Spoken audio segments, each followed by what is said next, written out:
Matter और energy बाहर आ गए, टाइम और स्पेस अनफोल्ड होने लगा। स्टार्स, प्लैनेट्स और कॉस्मोलॉजिकल यूनियंस बन गए। यूनिवर्स का सफ़र शुरू हुआ। बिना किसी लाइफ के बिलियंस और बिलियंस ऑफ साल बीत गए। फिर अचानक उबलते हुए कॉस्मिक सी से एक लाइफ सरफेस पे आई और फिर फ्रोथ से कॉम्प्लेक्स कॉन्शियसनेस उभरने लगी। फीलिंग्स, थॉट्स और एक्सपीरियंसेस क्या होती है, हमें यूनिवर्स में जीने का एहसास होने लगा। ट्रायल और एरर, पुश और पुल, सर्वाइवल और एक्सटेंशन के सीक्वेंस के बाद जैसे एक बेबी अपनी आंखें पहली बार खोलता है, सबसे पहली कंसियस स्पीसीज जिसे होमो निएंडरथैलेनेसिस के नाम से जाना गया, इस अजीब अनजानी जगह में खुद को पाता है। एक छोटी सी स्टैक पर एक क्यूरियस और होशियार निएंडरथल जो अपने दोस्त जैक के साथ बैठा था, जिसका नाम जॉन था, रात के आसमान को देख रहे थे जब रात धीरे धीरे सुबह में बदल रही थी। बाकी स्टार्स भी समंदर में गिरते हुए दिख रहे थे। जॉन ने जैक की तरफ देखा और एक क्रूड लिमिटेड लैंग्वेज में पूछा, जो कि ट्रांसलेट होता है, ये क्या है? तुम्हारा मतलब क्या है? क्या है? जैक ने जवाब दिया, ये जगह, हम यहाँ क्यों हैं? हमारा पर्पस क्या है?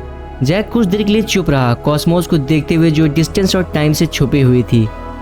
अच्छा, ये पूरी जगह हमारे लिए बनी है ऑब्वियसली। खाने के लिए चीज़ें हैं, पीने के लिए पानी है और खेलने के लिए बहुत चीज़ें हैं। एक घर है जिसमें हम रह सकते हैं। आसमान हमें गर्म और ठंडा करता है जब हमें ज़रूरत होती है। ये हमें सब कुछ देता है जो हमें चाहिए।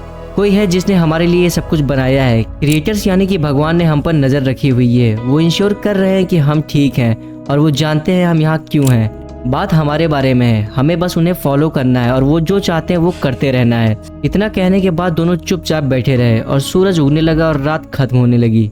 सैकड़ों हजार साल बीत गए। कॉन्शियसनेस बढ़ा और मैच्योर हो गया। अपने आसपास कुछ समझने लगा, कैसे यूज़ करना है, कैसे इंटीग्रेट करना है, कैसे सरवाइव करना है और कैसे अपनी इंडिपेंडेंस को मेंटेन करना है। सिविलाइजेशन डेवलप हुई और पूरे प्लेनेट पर फैल गई और एक नई स्पीसीज इमर्ज हुई जिसे होमो सेपियंस के नाम से जाना गया, यानी कि हम इंसान।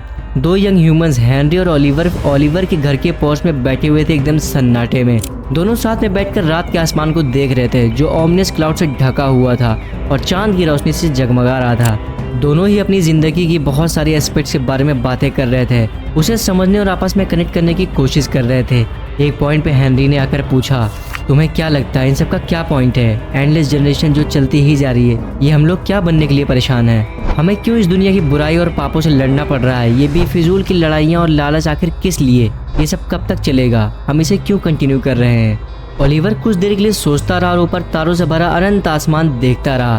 फिर उसने कहा, मुझे लगता है हमारे क्रिएटर यानी कि भगवान जी चाहते हैं कि हम खुश रहें, जितना हो सके उतना खुश और जितना हो सके उतना प्लेजर एक्सपीरियंस करें। भगवान के दिए हुए तोहफों का आनंद लें और एक अच्छी ज़िंदगी जिएं, एक बेहतर कल के लिए। लाइफ का यही पॉइंट है कि इसका मैक्सिमम फ़ायदा उठाना है, एग्जिस्टेंस के डिवाइन नेक्टर को एक्सपीरियंस और सेवर करना। इसके बाद हेनरी एक गहरी सांस भरता है, लेकिन इसके आगे कुछ भी नहीं बोलता, वो शांत बैठ जाता है।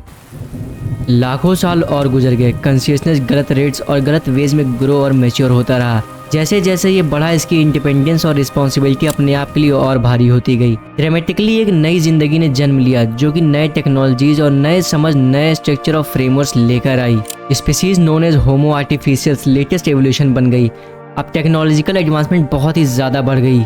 एक आर्टिफिशियल जिसका नाम विलियम था, अपने हायर रैंकिंग कॉमरेड एडन के साथ अपने एक्सप्लोरेशन क्रूजर शिप पर बैठा हुआ था, एक बड़ी कांच की खिड़की से बाहर स्पेस को देखते हुए जो उनके आसपास फ्लोट कर रहा था। हम कहाँ जा रहे हैं? विलियम ने पूछा। हम इतने टाइम से कंटिन्यू कर रहे हैं, पर कहाँ, किस लिए? मैं थक रहा हूँ। लाइफ बस वही चीज़ें बार बार कंटिन्यू करती जा रही है, पर डिफरेंट फॉर्म्स में। हैप्पीनेस और प्लेजर्स जितनी जल्दी आते हैं उतनी ही जल्दी चले जाते हैं। कभी कुछ ठहरता नहीं है या कुछ चेंज नहीं होता है। मैं उम्मीद खो चुका हूँ कि किसी बेहतर और नए कल की। नई टेक्नोलॉजीज, नई समझ और जिंदगी जीने के नए तरीके हर जनरेशन में आते हैं, पर प्रॉब्लम्स कभी खत्म नहीं होती। मिजरी और पेन कभी खत्म होने का नाम ही नहीं लेती और एंड में हम सब वैसे भी मर ही जाते हैं। तो इसका मतलब क्या है? इसके बाद इसका दोस्त एडन रुका, धीरे से अपने सर को आगे की तरफ करता है और दूर के स्टार सिस्टम को देखते हुए जो उन्होंने पहले से क्रॉस किया था। कोई मतलब नहीं है, एडन ने जवाब दिया। हम सब जानते हैं, कम से कम कोई रियल मतलब नहीं है इस जिंदगी का। गॉड्स ने हमें बहुत पहले ही छोड़ दिया है। कोई हम पर ध्यान नहीं दे रहा है, हमें डायरेक्ट नहीं कर रहा है, हमारी मदद नहीं कर रहा है या हमें कुछ दे रहा है। पर अब हम फ्री हैं। हमारे पेरेंट्स हमें बताना बंद कर चुके हैं कि हमें क्या करना चाहिए और हम कौन हैं। अब हम फ्री हैं जो करना चाहते हैं वो करने के लिए, और हम जो बनना चाहते हैं वो बनने के लिए। हम अपना वजूद बनाते हैं सुख और खुशियों में नहीं, पर अपने मतलब में, अपने खुद के मतलब के लिए। पेन, लॉस और सफरिंग ये एक सच्चाई है कि एक दिन सब कुछ खत्म होता ही है, और कुछ भी परमानेंटली हमें रिलीव नहीं करता है। ये वो फ्यूल है जो हम अपना वजूद बनाने के लिए यूज करते हैं। अपना किरदार निभाओ और अपनी वैल्यू सोसाइटी और फैमिली को दो, और जितना हो सके उतनी वैल्यू वापस पाओ अपने लिए, अपने लोगों के लिए, और जिनके लिए तुम रिस्पॉन्सिबल हो। कुछ अहम बन जाओ और कुछ इंपॉर्टेंट करो, कुछ ऐसा जिसे तुम इंपॉर्टेंट समझते हो। जिंदगी इसी का नाम है, दैट्स इट। विलियम कुछ देर के लिए रुका और फिर से बिलियंस ऑफ ईयर्स गुजर गए। स्टार्स मरने लगे, गैलेक्सीज कंप्लीटली स्प्रेड आउट हो गई थी। स्पेस सिकुड़ रहा था जैसे यूनिवर्स अपने अंत की तरफ बढ़ रहा हो। फिर भी लोग पैदा होते रहे, जनरेशन कंटिन्यू करती रही, और अब लोग ओल्ड एज में पहुंच गए थे, एक स्पीसीज के साथ जो पहले इंसान से बिल्कुल अलग थी, जिन्होंने कॉस्मोस में अपनी आंख खोली थी। एक ऐसी स्पीसीज जिसे होमो सीन्स कहा गया। लगभग सभी सीन्स के एंसेस्टर्स और उन्हें पैदा करने वाले काफ़ी पहले ही मर चुके थे, और सीन्स सर्वाइव करके एक सुपर ह्यूमंस बन चुके थे जो अपनी नेचर पर सुप्रीमेसी अटेन कर चुके थे। बेसिकली अब वो इमॉर्टल हो चुके थे। प्लैनेटरी बॉडीज़ के एज पर बैठे दो सीन्स, एक कमांडर जिसका नाम टॉम था, और पूरे स्पीसीज के लीडर ओलम बैठे हुए थे और बचे हुए स्टार्स को देख रहे थे जो अपनी फाइनल लाइट जगमगा रहे थे, क्योंकि अब इनका भी खत्म होने का समय आ चुका था। हमने पूरे यूनिवर्स का सफ़र किया है, हमारी स्पीसीज ने सब कुछ देखा है जो देखने लायक था, सब कुछ सीखा है जो सीखने लायक था।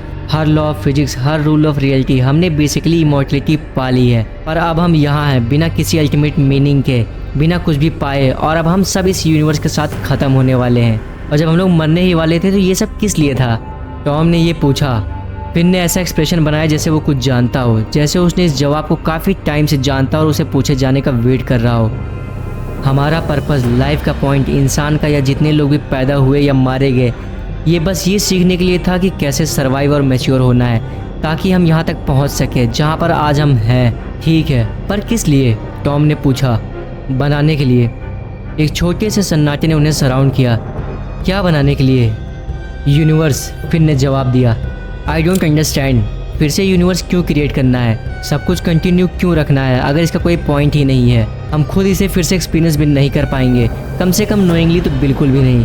फिर फिन ने जवाब दिया, और सब कुछ कंटिन्यू रखना ही पॉइंट है। हम क्रिएटर्स और क्रिएटेड दोनों हैं। हम वो गॉड्स हैं जिनकी हम पूजा किया करते थे, और हम वही गॉड्स हैं जिसने हमें आशीर्वाद दिया और आज हम इस मुकाम पे पहुँचे हैं। हर स्पीसीज और हर इंडिविजुअल ने एक रोल प्ले किया इस यूनिवर्स को बनाने के लिए। हमारे वजूद का पर्पज़ है अपने वजूद को ट्रांसेंड करना, आगे बढ़ते रहना। हम न्यूबॉर्न से टीनेजर, फिर एडल्ट, फिर एल्डर बन गए, और अब हम अपने मौत के करीब हैं। It's the end of everything. और अब हमें ये सब खत्म करके इसी को फिर से दोहराना होगा, और इसे शुरुआत से बनाना होगा फिर से। और इस जीवन का मतलब तब नहीं निकलता जब हम खुद के लिए कुछ करते हैं, बट इसका मतलब तब निकलता है जब हम सबके लिए कुछ न कुछ करें जो हमारा हिस्सा है। पिछले समय में हमें पर्सनल रीजंस में विश्वास करना पड़ता था ताकि हम आगे बढ़ते रहें, पर अब हमें नॉन पर्सनल रीजंस के लिए आगे बढ़ते रहना होगा। हर एक्ट ऑफ कॉन्शियसनेस में हमने यूनिवर्स को क्रिएट किया है, और तो हम बिलियंस ऑफ ईयर से इसे क्रिएट करते आ रहे हैं, और फाइनली अब हम बस अपना काम खत्म कर रहे हैं। दोनों कुछ देर तक चुप बैठे रहे और अपने बेस पर वापस चले गए। यूनिवर्स के बचे हुए टाइम के दौरान सीन्स ने ब्लूप्रिंट और प्रोसेसेस बनाए एक नई यूनिवर्स बनाने के लिए। सब कुछ रेडी था, और अब यूनिवर्स और डार्क हो गया।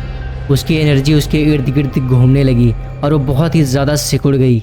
बाकी सेलेस्टियल बॉडीज़ एक्सप्लोड हुई, और उनकी मैटर ने उनके बॉडीज़ को भी छोटा कर दिया, एक छोटी आखिरी पिन पॉइंट जैसी। और हमारा यूनिवर्स हद से ज़्यादा सिकुड़ गया। एक मोमेंट के लिए घोर सन्नाटा छा गया, फिर एक एक्सप्लोजन हुआ। मैटर और एनर्जी बाहर आ गए, टाइम और स्पेस अनफोल्ड होने लगे, स्टार्स, प्लैनेट्स और कॉस्मोलॉजिकल यूनियंस बन गए। यूनिवर्स का सफ़र शुरू हुआ। बिलियंस और बिलियंस ऑफ ईयर्स के बाद बॉइलिंग कॉस्मिक सूप से लाइफ सरफेस पे आई, और ऐसे ही हमारे यूनिवर्स की फिर से शुरुआत हुई। वैसे आपको क्या एक घोस्ट शिप के बारे में पता है जिसका क्रू मेंबर अचानक से गायब हो गया बिना किसी निशान के? अगर आपको जानना है तो वीडियो पे अभी क्लिक करें।